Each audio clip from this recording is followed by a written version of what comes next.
of our capital, assaulted and injured more than 140 police officers, engaged in hand-to-hand violence over an extended period, and invaded and occupied the United States Capitol building, all in an effort to halt the lawful counting of electoral votes and reverse the results of the 2020 election. The day before this all occurred, on January 5th, Mr. Bannon publicly professed knowledge that, quote, all hell is going to break loose tomorrow, end quote. He forecast that the day would be, quote, extraordinarily different than what most Americans expected. He said to his listeners and his viewers, quote, so many people said, if I was in a revolution, I would be in Washington. Well, he said, this is your time in history. Based on the committee's investigation, it appears that Mr. Bannon had substantial advance knowledge of the plans for January 6th and likely had an important role in formulating those plans. Mr. Bannon was in the war room at the Willard on January 6th. He also appears to have detailed knowledge regarding the president's efforts to sell millions of Americans the fraud that the election was stolen. In the words of many who participated in the January 6th attack, the violence that day was in direct response to President Trump's repeated claims from election night through January 6th that he had won the election. The American people are entitled to Mr. Bannon's firsthand testimony about all of these relevant facts. But as the chairman noted, Mr. Bannon is refusing to provide it. Preserving our Constitution and the rule of law is a central purpose of this investigation.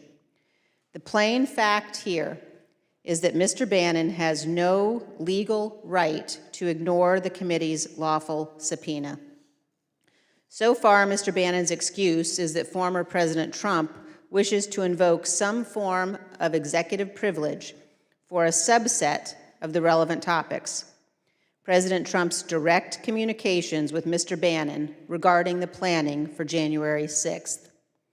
This information should not be subject to any privilege at all. And certainly, there is no basis for absolute or unqualified privilege for presidential communications. More important now, there is no conceivably applicable privilege that could shield Mr. Bannon from testimony on all of the many other topics identified in this committee's subpoena. Because he has categorically refused to appear, we have no choice but to seek consequences for Mr. Bannon's failure to comply. Those consequences are not just important for this investigation.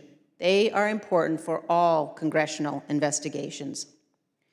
Mr. Bannon's and Mr. Trump's privilege arguments do, however, appear to reveal one thing. They suggest that President Trump was personally involved in the planning and execution of January 6th, and this committee will get to the bottom of that. Let me add one further thought, principally for my Republican colleagues. We all agree that America is the greatest nation on the face of God's earth. Truth, justice, and our Constitution have made America great.